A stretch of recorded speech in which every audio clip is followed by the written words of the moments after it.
Hey everyone, welcome back to our channel Econ and Light में आप सबका स्वागत है। तो आज के वीडियो में हम बहुत इम्पॉर्टेंट टॉपिक को डिस्कस करेंगे जो कि है हमारा national income. And national income को जानने से पहले हम उसकी इन डेप्थ एनालिसिस कर लेते हैं कि सीबीएसई कहाँ से क्वेश्चन आपके पूछ रहा है। ठीक है कि इस नेशनल इनकम इतना वास्ट चैप्टर है कि इसको ही बुक में बाइफरकेट 3 फर्दर पार्ट्स में कर रखा है। ठीक है, तो हमारे काफ़ी एक महीने आप कह सकते हैं 20-25 दिन इसी में चले जाएंगे। बट इसमें से भी आपको प्रायोरिटाइज करने होते हैं। फिर आप इसमें क्या सबसे इम्पॉर्टेंट हो जाता है, फिर उसके बाद लीस्ट इम्पॉर्टेंट क्या होते हैं। ठीक है, क्योंकि पढ़ना सब कुछ ही है एटलीस्ट, बट हम क्या कर लेते हैं, प्रायोरिटाइज कर लेते हैं ना चीज़ों को। तो हमारा मोर फोकस तो यहाँ पे होगा जो ब्रॉड चीज़ें हैं। उसके बाद आपको टाइम मिले तो इन चीज़ों को हल्का हल्का सा कवर कर ले, जिससे बाई चांस अगर आपका बैड लक हो इसमें से क्वेश्चन आ जाए, बट स्टिल आप क्या है अटैम्प्ट कर ले। बट मोर फोकस आपको जो रखना है वो इन चीज़ों के ऊपर रखना है। हमारे क्या होता है, हम क्या है, हमने बुक उठाई, बुक उठाने के बाद हमने ये भी कर लिया, ये भी कर लिया, ये भी कर लिया, ये भी कर लिया। उससे हमें ये नहीं पता होता कि कौन सा इसमें से सबसे इंपॉर्टेंट। बाई चांस ये सबसे इंपॉर्टेंट है बट ये डिफ़िकल्ट भी है, तो हम क्या करेंगे, इसे अभी छोड़ देते हैं, बाद में कर लेंगे, इन्हें कर लेते हैं। बट इनमें से क्वेश्चन जब आने ही वाले नहीं है, इनके जो चांसेस ही बहुत कम है, तो इनको आप अच्छी तरह से प्रिपेयर करके क्या कर लोगे। अब क्वेश्चन इसमें से आएगा, फिर क्या होता है हमारे साथ ये होता है कि अरे यार ये ही छोड़ा था, इससे ही एग्ज़ाम में आ गया क्वेश्चन। भाई इम्पॉर्टेंट वाला छोड़ोगे तो वो उससे क्वेश्चन तो आएगा। ये तो है नहीं कि एग्जामिनर ये कहेगा भाई इसने ये छोड़ दिया तो मैं यहाँ से क्वेश्चन नहीं देता, मैं इनमें से देता हूँ। जब इम्पॉर्टेंट टॉपिक ही यही है तो वो क्वेश्चन एग्जामिनर भी क्वेश्चन इसी में से देगा।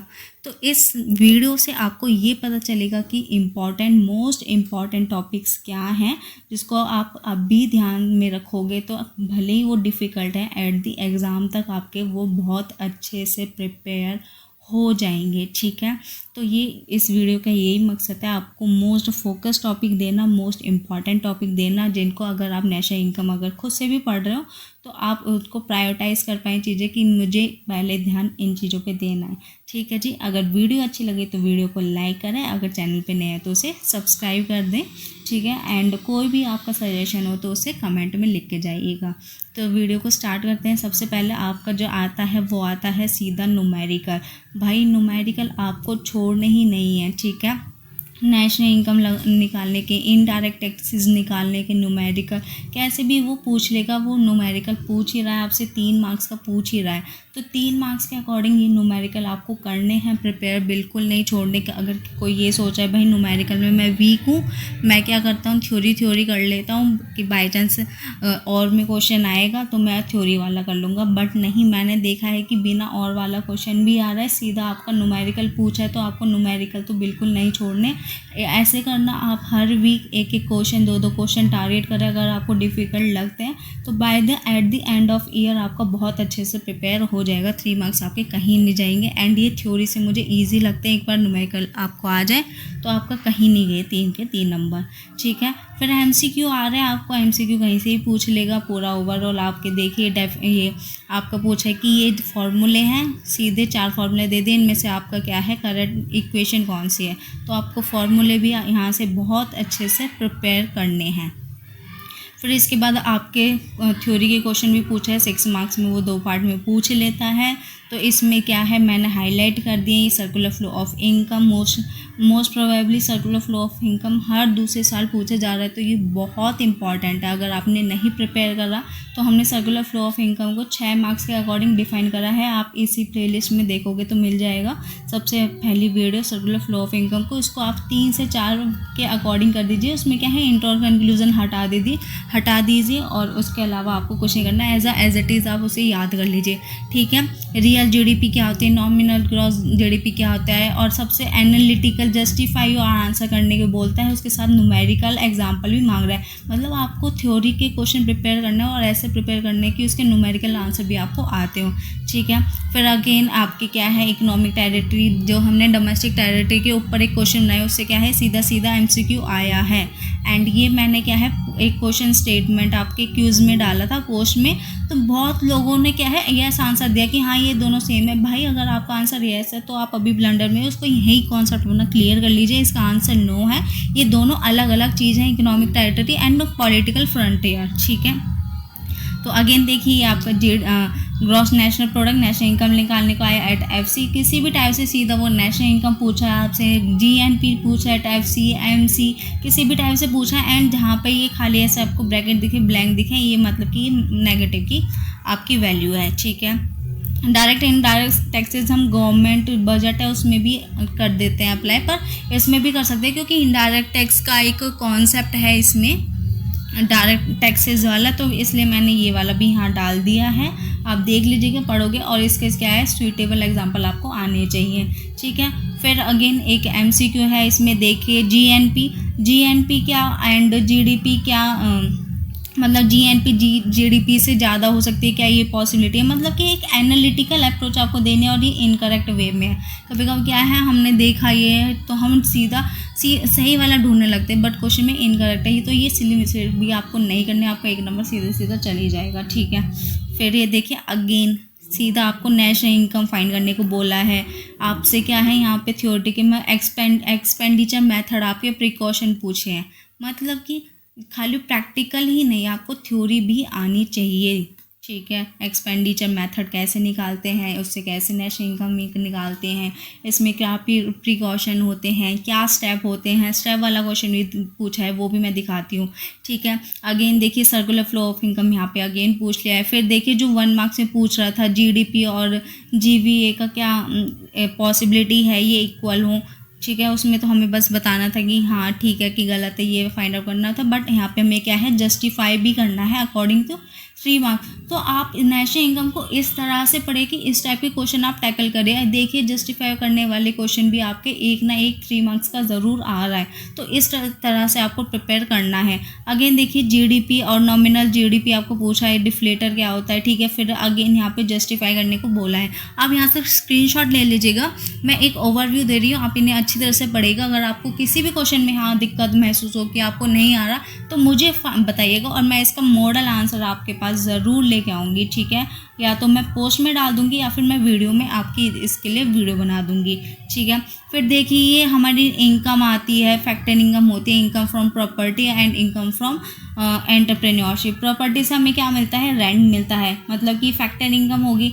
अगेन ये एंटरप्रेन्योरशिप से क्या मिलता है, हमें प्रॉफिट मिलता है इन फॉर्म ऑफ प्रॉफिट। तो ये हमारी फैक्टर इनकम है, और फैक्टर इनकम को जब हम सारे फैक्टर इनकम को प्लस करते हैं तो वो हमारा ऑपरेटिंग सरप्लस बनता है, ठीक है। तो इस टाइप को मतलब कि ऑपरेटिंग हम क्या पढ़ेंगे, ऑपरेटिंग सरप्लस क्या होता है, ऑपरेटिंग सरप्लस में हम ये, बट यहाँ पे हमें उल्टा क्वेश्चन पूछ लिया है भाई।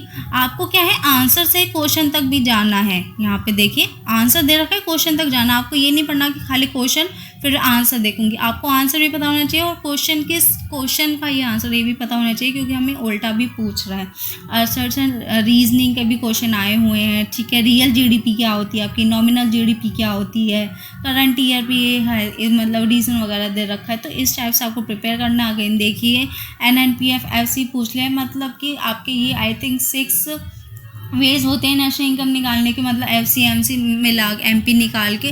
तो आपको हर तरीके से निकालना आना चाहिए, आपको ये पता होना चाहिए कि कंजम्पशन कैसे क्या होगा, प्लस होगा माइनस होगा। तो आपको प्रैक्टिकल बहुत अच्छे से करना है, क्योंकि ये 3 मार्क्स से पक्का आएगा, ठीक है। अगेन देखिए सर्कुलर फ्लो ऑफ इनकम भी आ गया। इसमें क्या है डिस्पोजिशन फेज पूछ लिया है आपका, ठीक है, इसको इंक्लूड करके। फिर अगेन ये वैलिड आंसर रीजन सपोर्ट करते हुए दीजिए। मेरे को बहुत गंदे लगते हैं ये वाले आंसर, बाय गॉड, कि सपोर्ट करते हुए भाई ऐसे ही पूछ लो, बट नहीं, आपको क्या है एक एनालिटिकल एनालिसिस आपको बनानी है, रिवीजन करते हुए, पढ़ाई करते हुए कि इसका क्या वैलिड रीज़न होगा। अगर मैं लिख रही हूँ तो किस रीज़न के बेस पे लिख रही हूँ, वही आपको यहाँ पे एक्सप्लेन करना होगा, ठीक है। फिर यहाँ पे देखिए नेशनल इनकम पूछा गया है वैल्यू एडेड मेथड से, एंड इसमें क्या स्टेप है, मैंने बोला है ना आपको ये मेथड भी आना चाहिए, उसमें क्या स्टेप आपके फॉलो हो रहे हैं ये भी आना चाहिए, ठीक है। फिर ये एक्सटर्नलिटी से क्वेश्चन है आपका, ठीक है, पॉजिटिव और नेगेटिव एक्सटर्नलिटी भी आपको आनी चाहिए, इसे भी क्वेश्चन आपके पूछ रहे हैं। एंड एक आपका इसमें कॉम्प्रिहेंशन भी पूछा गया है एक्सटर्नलिटी वाले चैप्टर से। अब देखिए normal resident of India, next video आपकी नॉर्मल रेजिडेंट ऑफ इंडिया पे होएगी, ठीक है। उसमें हम कवर करेंगे कि नॉर्मल रेजिडेंट के कौन होते हैं, कौन कौन सी इनकम इसमें होएगी, तो वो आपका यहाँ से कवर हो जाएगा। जैसे जैसे हम ये आपके टॉपिक कवर करेंगे उस टाइम पे आपके ये वाले क्वेश्चन भी यहाँ पे सॉल्व कर देंगे, ठीक है। अगेन आपका एक प्रैक्टिकल आ गया है NVA at FC निकालने का। तो इन शॉर्ट मैं बात करूँ तो आपके कौन कौन से टॉपिक आपको फोकस में रखने हैं, ये 2-3 क्वेश्चन रह गए। इसमें देखिए again circular flow of income ही है एंड ये आपका ये नेट इनडायरेक्ट टैक्सेस आपको निकालने के लिए दे रखा है, इसको आपके दे रखे हैं NNP MP दे रखा है, GNP FC दे रखा है आपको। इससे क्या है, नेट इनडायरेक्ट टैक्स देने। जब भी हम प्रैक्टिकल पे जाएंगे हम इनको सारा कवर करने वाले हैं, तो डोंट वरी। तो आपके मोस्ट इंपॉर्टेंट टॉपिक कौन कौन से होने वाले हैं नेशनल इनकम में, सर्कुलर फ्लो ऑफ इनकम को आपको छोड़ना ही नहीं है, ठीक है। उसके बाद डोमेस्टिक टेरिटरी आपको पता होनी चाहिए, क्योंकि इससे ही आप फाइंड कर पाओगे कि कौन कौन सी टेरिटरी है। तो इस टेरिटरी के ये हमारे नॉर्मल रेजिडेंट माने जाएंगे, इनकी इनकम ही हमारे नेशनल इनकम में इंक्लूड होगी। तो ये इंपॉर्टेंट आपके लिए यहाँ पे हो जाते हैं, domestic territory and normal resident. Although इनसे एक मार्क्स का ही आया है, बट नेशनल इनकम फाइंड करने में बहुत इंपॉर्टेंट है। फिर उसके बाद आपको टाइप्स ऑफ इनकम पता होने चाहिए, ठीक है। उसके बाद कि कौन कौन से गुड होने चाहिए, क्योंकि नेशनल इनकम में हमें देखना होता है कि कौन से गुड इंक्लूड होंगे एंड कौन से गुड को हम छोड़ेंगे, इसलिए टाइप्स ऑफ गुड भी आपको पता होने चाहिए। फिर अगेन मेथड्स तो आपको पता ही है नेशनल इनकम के, उनके आपको ऐसे आंसर आपको प्रिपेयर करने, उनमें एक आपका न्यूमेरिकल आंसर भी इंक्लूड हो, ठीक है। प्रैक्टिकल क्वेश्चन तो आपको करना ही है, मैंने बोल दिया स्टार्टिंग में, इनको आप बिल्कुल स्किप नहीं कर सकते। एंड GDP में नॉमिनल GDP क्या होती है, रियल GDP क्या होती है, एंड इनकी थ्योरी को आपको एनालिटिकल वे में प्रिपेयर करना है। बिना एनालिटिकल वे में आप जस्टिफाई नहीं कर पाओगे आंसर। तो आपको आप ये आंसर क्यों लिख रहे हो उसको जस्टिफाई भी आपको करना आना चाहिए। इसके बाद मैंने बोला था कि आपके एक्सटर्नलिटी से एक कॉम्प्रीहेंशन पूछा गया था, वो ये हैं। इसके आपके ये 3 क्वेश्चन यहाँ से यहाँ तक ये प्रिपेयर हुए हैं, ठीक है। एक्सटर्नलिटीज़ क्या होती है, पॉजिटिव क्या होती है, नेगेटिव क्या होती है, इनमें क्या डिफ्रेंशिएट है, ठीक है। कार्बन प्राइस को कैसे आप प्रमोट करोगे, ये सारा ये आप यहाँ से पढ़ोगे। आपको कुछ एक्सटर्नलिटीज़ इनकी आपको डेफिनेशन आनी चाहिए, डिफरेंस आपको पहले ही पता होना चाहिए, क्योंकि कॉम्प्रीहेंशन में नहीं बताया जाएगा। ऑल्दो आपका इसका आंसर आपको यहाँ से मिल जाएगा, बट फिर भी आपको एक अपनी अंडरस्टैंडिंग रखनी है। आई होप आपको यहाँ से क्लियरिटी मिली होगी कि नेशनल इनकम बहुत वास्ट है, बट इन टॉपिक्स को आप करोगे तो आपके पूरे चांसेस है कि आप पूरे के पूरे 10 नंबर यहाँ से गेन कर लोगे। एक मैंने पोस्ट डाली थी कि नेशनल इनकम कितने नंबर का है, ठीक है। हाँ बच्चे 6 नंबर का दे रहे हैं, इसे 12 नंबर का दे रहे हैं, बट अभी ये 10 नंबर का आता है। तो आपको यहाँ से ही अपनी कॉन्सेप्ट की क्लियर रखनी है, भाई कितने नंबर का है पहले ये टॉपिक, ठीक है। इसमें मोस्ट इंपॉर्टेंट टॉपिक कौन से हैं, पहले मैं इन्हें कवर करूँगा, फिर जो बाद में मेरा थोड़ा बहुत बचा होगा, जब टाइम मिलेगा मैं उन्हें बाद में प्रिपेयर कर लूँगा। आई होप आपको अंडरस्टैंडिंग मिली होगी, क्लैरिटी मिली होगी, और जैसे जैसे हम टॉपिक करेंगे वैसे वैसे इन PYQ को साथ साथ सॉल्व करेंगे। एंड ये सीरीज़ आपको देखनी है तो प्लीज़ चैनल को सब्सक्राइब कर लीजिए, वीडियो को लाइक कर लीजिए, एंड कोई आपका सजेशन है तो उसे आप कमेंट में लिख दीजिएगा। थैंक यू, आज के लिए इतना ही, मिलते हैं नेक्स्ट वीडियो में। Okay, bye bye.